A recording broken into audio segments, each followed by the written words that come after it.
नमस्कार दोस्तों, आप सबका स्वागत है मेरे यूट्यूब चैनल पर।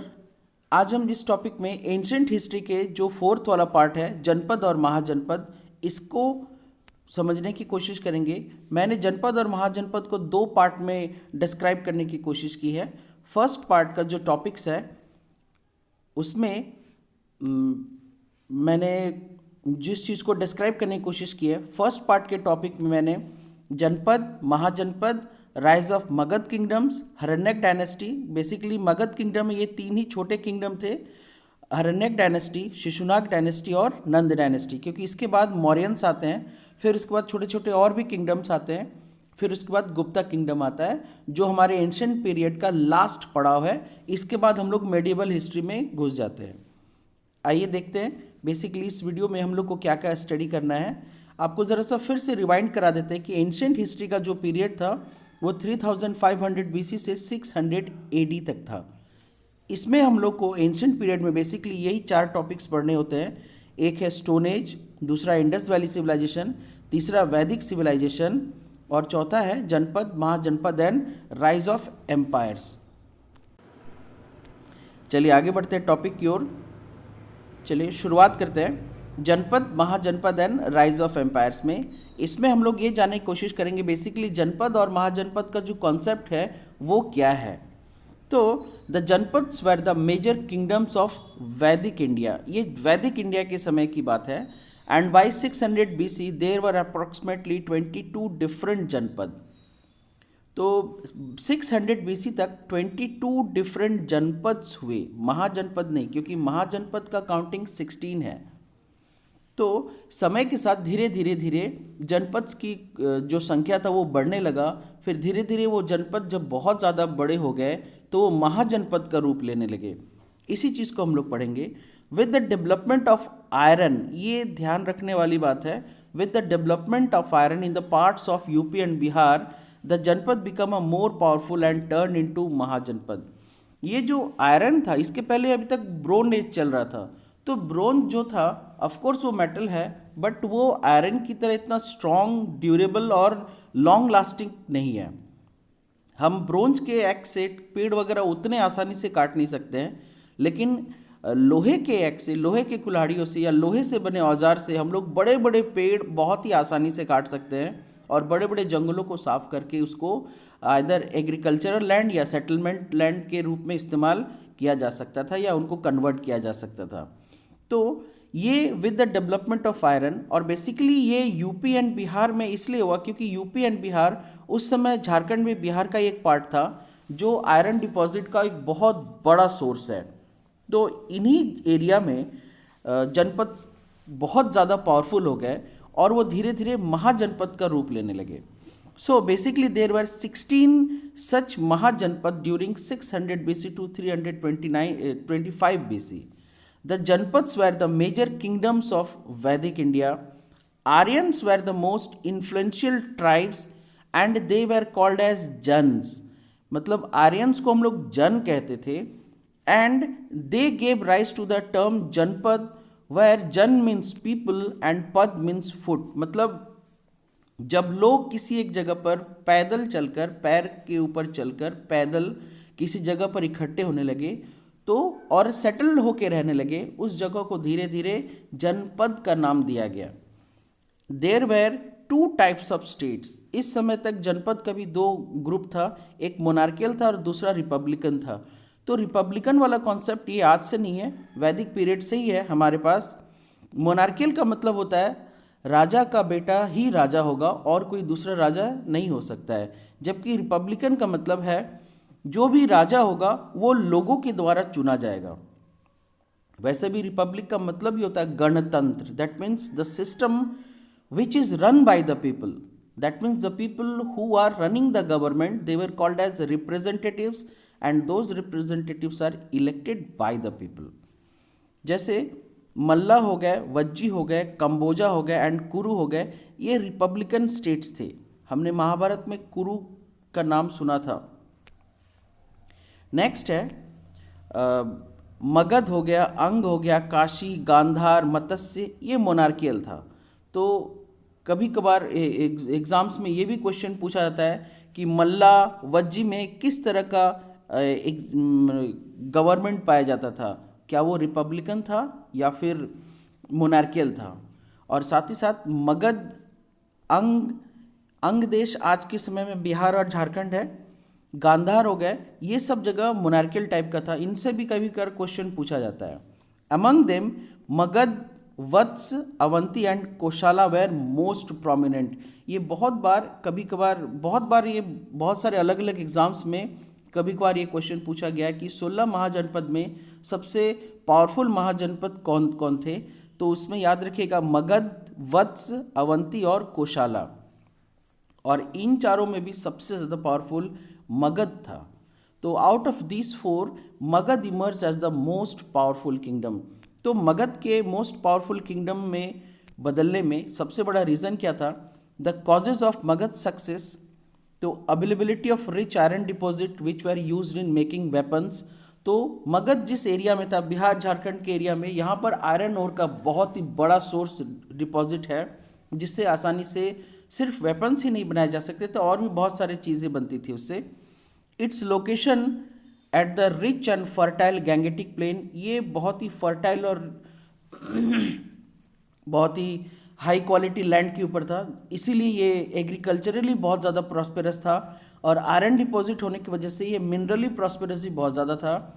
साथ ही साथ use of elephants in the military warfare against it's neighbours, आसपास के जो दुश्मन थे या पड़ोसी राज्य थे उनके ऊपर हमला करने के लिए जो ये लोग आर्मी में एलिफेंट्स का यूज़ करते थे, तो ये एलिफेंट्स भी यही बिहार और झारखंड के जंगलों से पकड़े जाते थे। तो ये इन सब चीज़ों की, इन सब संसाधनों का जो अवेलेबिलिटी था, इसके चलते मगध बहुत ही पावरफुल और सक्सेसफुल किंगडम रहा।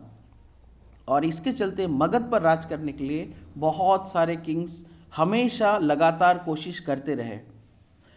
तो इसमें बेसिकली 3 जो छोटे छोटे किंगडम्स थे उनके बारे में पढ़ेंगे कि Haryanka dynasty, Shishunaga dynasty and Nanda dynasty, they were ruling over Magadha before Mauryan empire. Mauryan empire के इस्टेब्लिशमेंट से पहले Haryanka dynasty, Shishunaga dynasty and Nanda dynasty Magadha पर राज करते थे और उन लोगों ने राज किया। इस टॉपिक में बेसिकली हम लोग इन 3 डायनेस्टी के बारे में ही पढ़ेंगे।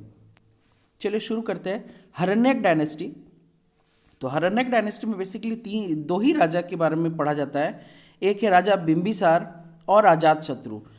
ये मैप में मैंने दिखाने की कोशिश की, ये जो एरिया है उस समय तो बेसिकली राजाओं के बीच में क्या होता था, लड़ाई होता था, 2 किंगडम में लड़ाई होता था। लड़ाई में जो जीत गया उसका एरिया बढ़ गया और जो हार गया उसका एरिया घट गया। उस समय पूरी दुनिया में यही सिस्टम था। सारे लोग अपना डेवलपमेंट या अपने आप को अगर बढ़ाना चाहते थे, अपने आप को ग्रोथ करना चाहते थे, उनके लिए ग्रोथ का रास्ता युद्ध का ही रास्ता था। 2 या 2 से ज़्यादा किंगडम्स आपस में युद्ध करते थे। हारने वाला राजा जगह छोड़कर चला जाता था या आधिपत्य स्वीकार कर लेता था। जीतने वाले राजा का बाउंड्री बढ़ जाता था। तो इसीलिए वहाँ पर कोई फिक्स बाउंड्री नहीं है, जैसे अभी हम लोग का स्टेट बाउंड्री फिक्स है, कंट्री बाउंड्री फिक्स है। उस समय ऐसा कोई फिक्स बाउंड्री नहीं था। जो जीता उसका बाउंड्री बढ़ गया, जो हारा उसका बाउंड्री घट गया। चलिए आगे देखते हैं। उस समय जो राजा बिंबिसार थे, ये 544 से 492 तक बीसी का घटना है। तो राजा Bimbisara, he was one of the early kings of Magadh.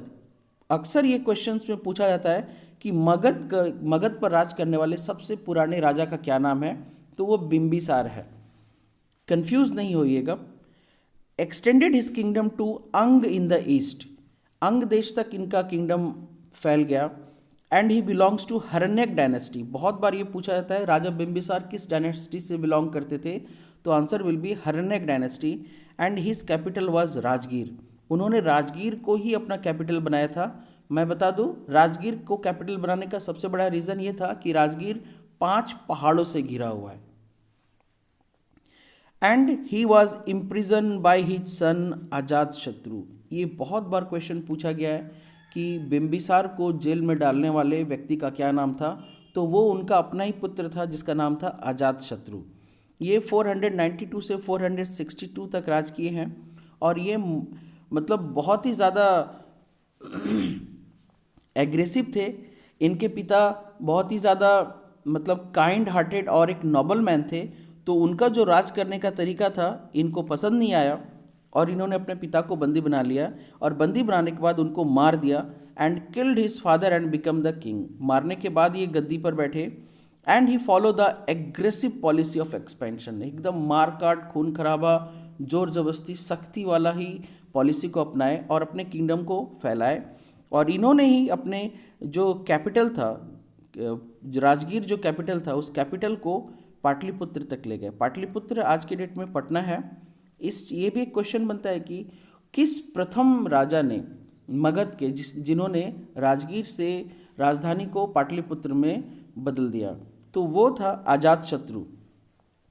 तो पाटलिपुत्र बेसिकली नदियों से घिरा हुआ है, तो पाटलिपुत्र पर कैपिटल बनाने का सबसे बड़ा रीज़न था जो ट्रांसपोर्टेशन रोड मिल जाएगा, मतलब ट्रांसपोर्टेशन वे मिलेगा बाई नदियों के थ्रू जो मिलेगा, क्योंकि पटना चारों तरफ से नदी सोन 4-5 नदियों से घिरा हुआ है जो ट्रेड और ट्रांसपोर्ट को सपोर्ट करता है। राजगीर में क्या है, पहाड़ी 5 पहाड़ियों से घिरा हुआ है, जिसके चलते राजगीर में थोड़ा सा ट्रांसपोर्टेशन का प्रॉब्लम होता है। बट पटना में या पाटलिपुत्र में नदियां हैं, तो नदियों के रास्ते का इस्तेमाल ट्रांसपोर्ट और ट्रेड के लिए किया जा सकता था, इसलिए ये जो राजधानी है वो राजगीर से पाटलिपुत्र में कन्वर्ट किया गया। तो ये क्वेश्चन भी बनता है कि मगध की राजधानी राजगीर से पाटलिपुत्र में करने का क्या बहुत बड़ा कारण है। तो सबसे बड़ा कारण था कि ट्रेड और कॉमर्स, बेसिकली कह सकते हैं कि ट्रेड और ट्रांसपोर्टेशन के मद्देनज़र रखते हुए नदियों की उपलब्धता होने की वजह से ये राजधानी को राजगीर से पाटलिपुत्र में किया गया। He married the daughter of the king of Koshala and got Kashi, ये तो दहेज में ही उनको मिल गया।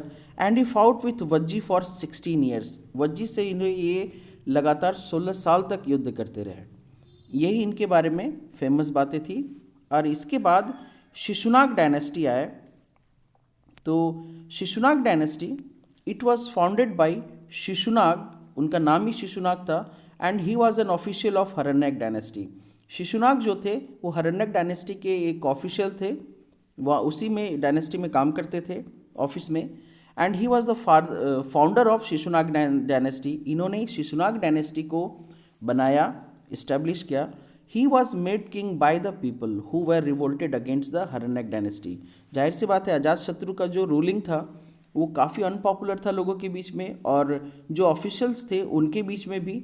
तो उन लोगों ने मिल के शिशुनाग को मगध का राजा घोषित किया और he was succeeded by his son काल अशोका। बहुत बार ये सवाल पूछा जाता है कि शिशुनाग के पुत्र का क्या नाम था, काल अशोका थे। देखिए ये सबके पीछे एक सीधी सी बात है कि किंगडम बनाना तो बहुत आसान है, मगर किंगडम को सही ढंग से मेंटेन कर पाना बहुत मुश्किल है। इसीलिए ये जो भी राजा बनते गए, शिशुनाग राजा तो बना मगर उसके जो आने वाले सक्सेसर थे वो इतने कैपेबल नहीं थे और इसीलिए किंगडम एक हाथ से दूसरे हाथ में ट्रांसफ़र होता चला गया। इसके बाद देखेंगे नंद डायनेस्टी आया। तो Shishunaga dynasty was overthrown by Nanda dynasty around 4th century BCE. Nand dynasty ruled in the northern part of the Indian subcontinent. They were also very unpopular. जैसे शिशुनाग भी अनपॉपुलर था, इसके पहले भी अजातशत्रु अनपॉपुलर था। तो अजातशत्रु को शिशुनाग ने हटाया, शिशुनाग डायनेस्टी को नंद डायनेस्टी ने हटाया। तो नंद डायनेस्टी ने इस थ्रोन को कैप्चर तो कर लिया, गद्दी तो पा ली, मगर ये बहुत अनपॉपुलर थे टैक्सेशन के मामले में। And they use to discrimination, ये भेदभाव करते थे बहुत ज़्यादा और मिसकंडक्ट, दुर्व्यवहार बहुत ज़्यादा होता था। अल्टीमेटली शिशुनाग डायनेस्टी को नंद डायनेस्टी ने हटाया और नंद डायनेस्टी के लास्ट रूलर धनानंद थे, इसको मौर्यन किंग चंद्रगुप्त मौर्य ने हटाया था। हम लोग इस बारे में अगले वीडियो में बहुत अच्छे से पूरी जानकारी के साथ स्टडी करेंगे। इस वीडियो में इतना ही। आप लोग को याद रखने के लिए वीडियो को छोटा बनाया गया है कि मगध पर हरण्यक डायनेस्टी, शिशुनाग डायनेस्टी, फिर नंद डायनेस्टी आया, उसके बाद मौर्यंस आए। तो ये भी बहुत बार ये क्वेश्चन पूछा जाता है कि इसको क्रमानुसार सजाए, तो आपको याद रखना होगा हरण्यक डायनेस्टी, शिशुनाग डायनेस्टी, नंद डायनेस्टी, फिर आएंगे मौर्यंस। चलिए, आशा करता हूँ इस वीडियो में आप लोग को कुछ जानकारी मिली होगी। आप लोगों ने इतना कीमती समय दिया, इसके लिए बहुत बहुत धन्यवाद। वीडियो अगर पसंद आए तो इसको लाइक, शेयर और सब्सक्राइब ज़रूर कीजिएगा।